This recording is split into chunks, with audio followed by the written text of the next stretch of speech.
Imagine living without power, plumbing, or even a store to buy basics. That was everyday life for medieval peasants. No Amazon, no Home Depot. If you needed something, you either built it yourself or learned to live without. But here's the crazy part. Despite brutal winters, bad harvests, and a world that didn't care if you survived, entire villages kept going. How? With simple tools. Tools so clever, so practical, they're still useful today if you ever want to live off-grid. Let's take a look at 5 medieval tools that didn't just make life possible, they might just help you survive too. The loom, weaving life, one thread at a time. In medieval times, staying warm wasn't as simple as grabbing a hoodie off a store rack. If you wanted clothes, blankets, or even sacks for grain, you had to make them yourself. Enter the loom, the medieval version of a textile factory, squeezed into the corner of a smoky cottage. A loom is basically a wooden frame that holds threads in place so you can weave fabric by hand. It sounds basic, but this simple tool was vital. For peasants, it wasn't about fashion, it was survival. If you didn't weave, you didn't have clothes. And in a cold, damp world with no central heating, that could be deadly. Most families spun their own wool from sheep or flax fibres pulled straight from the fields. Once they had enough thread, it was time to weave. Medieval looms were often upright frames made from wood, simple to build with an axe, saw, and a bit of rope. The weaver would pass horizontal threads, weft, over and under vertical ones, warp, using a wooden shuttle to speed things up. It was slow work, but with time, peasants could make tunics, cloaks, bedding, and sacks strong enough to last through winters and harvests. The beauty of the loom was in its simplicity. No fancy parts, no iron, just wood, patience, and skill. If you ever needed to go off-grid and make your own fabric, you'd start the same way. Build a simple wooden frame, string your warp threads tight and start weaving by hand, just like they did, one thread at a time. The quern stone, grinding grain, one turn at a time. In a medieval kitchen, the quern stone was as important as firewood. Without it, there was no bread, no porridge, no life. This humble, heavy tool was used to grind grain into flour, by hand. And for most peasant families, it was a daily workout they couldn't skip. A quern stone is simple. 2 circular stones stacked on top of each other. The bottom stone stays put, while the top stone rotates, crushing the grains in between. A wooden peg or handle sticks out from the top, so you can turn it. It's not glamorous, but it got the job done long before watermills and windmills took over. For peasants, having a small hand quern at home was a game changer. Sure, lords owned big mills, but those came with fees and long waits. Grinding your own grain meant independence, and guaranteed you'd have bread for the day. It was slow, tiring work, but essential for survival. Most quern stones were made from tough, coarse rock like granite or basalt. Peasants would either carve their own from local stone or trade for one. The design didn't need to be perfect, just heavy enough to crush and smooth enough to rotate. Some even used simple wooden frames to hold the stone steady. Using it was straightforward, but exhausting. You'd pour a handful of dried grain, usually barley, rye, or oats, into the hole on top, grab the handle, and start turning. Round and round until you had a pile of flour at the bottom. No electricity, no shortcuts, just you, the stone, and a whole lot of elbow grease. If you're serious about off-grid living, having a manual grain grinder today isn't so different. The medieval quern was simple, reliable, and built to last, just like good bread. The scythe, cutting fields, and feeding families. When people picture a scythe, they usually think of the Grim Reaper. But in medieval Europe, this tool was far from a symbol of death. It was a symbol of life. For peasants, the scythe was essential. It wasn't just for dramatic harvest paintings. It was how families cut hay, harvested grain, and cleared fields, all by hand. A scythe is a simple but brilliant tool. It's made of a long wooden handle, slightly curved for balance, with a large, curved iron blade attached at the end. The design allowed the user to stand upright, swing in smooth, sweeping arcs, and cut through tall grass or crops much faster than a handheld sickle. It turned back-breaking work into slightly less back-breaking work. During harvest season, Entire families would take to the fields with scythes in hand. It was hard, sweaty labour, but without it, there'd be no hay for animals, no grain for bread, no food for the winter.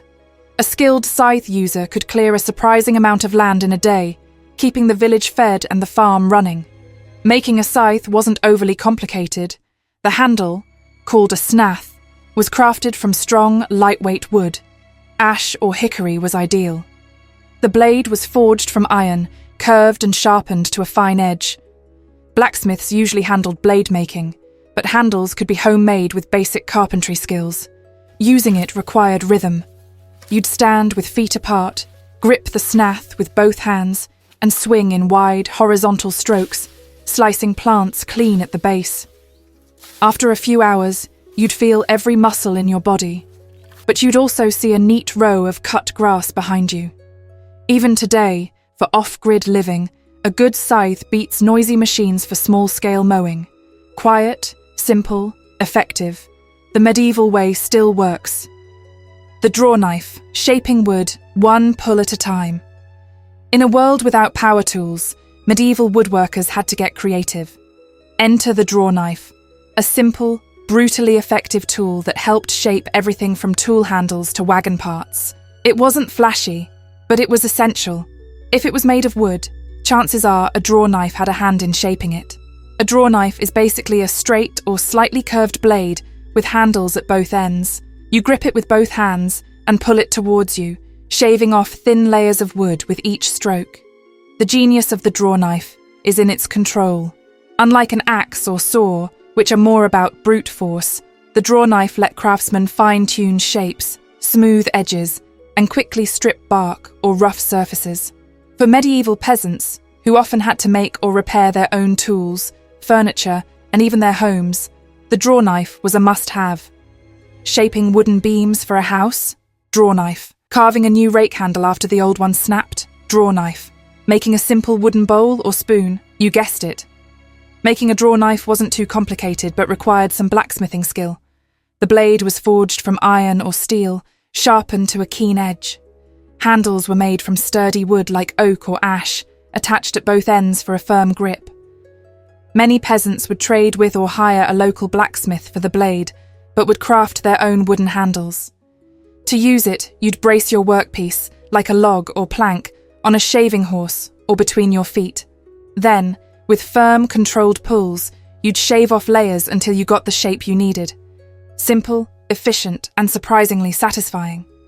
Even today, woodworkers and off-grid enthusiasts still use drawknives for their precision and old-school charm. The firesteel, sparking life into every hearth. Long before matches and lighters, fire was life, and starting one wasn't easy. That's where the firesteel came in.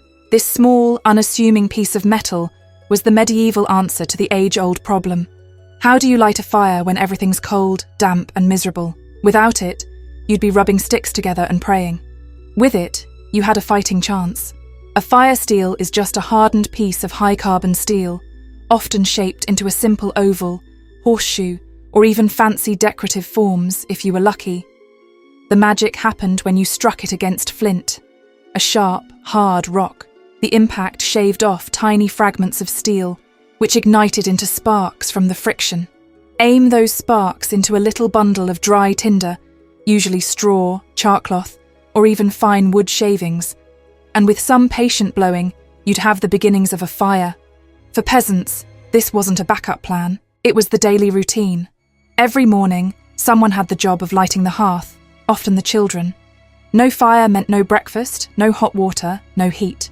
Travelling, you'd carry your firesteel and flint everywhere, often tied to your belt. Making a firesteel wasn't fancy metallurgy, but it needed good steel. Blacksmiths would heat, forge, and harden a thin strip of high-carbon steel to the right temper, hard enough to spark, not so brittle it'd break. A good firesteel could last for years. Using it took practice. Hold the flint firmly, strike downward with the steel, and catch the sparks in your tinder nest. It was a simple tool, but in a world without electricity, it was pure survival. Even now, preppers and off-grid adventurers still use firesteels. Why? Because matches get wet, lighters run out, but steel and stone never fail. It's easy to think of medieval peasants as living in a harsh, primitive world, and in many ways they did. But their tools were far from crude.